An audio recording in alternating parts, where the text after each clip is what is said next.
poe Jumat teh lain sambarangan lantaran dina poe Jumat teh fiha sa'atun la yuwafiquha 'abdun muslimun yas'alullah ta'ala syai'an min amri dunya wal akhirah illa atahu iyyahu.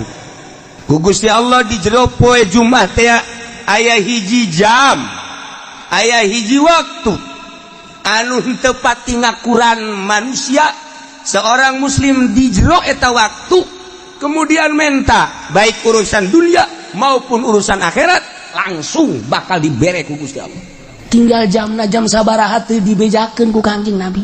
Maksud teh dibejakeun abe full sapoe Jumat teh ulah ka mamana.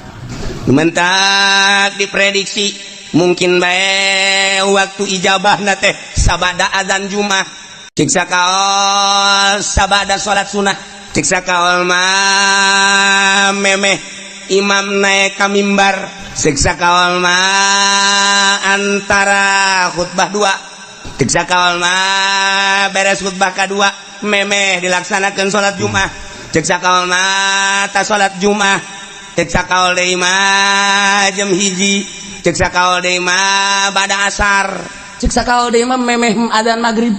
Kanu mantak poe Jumat mah geus bae ngintip jam bae. Di mana asal didinya pas orang mentang geus. Dibere langsung. Masyaallah.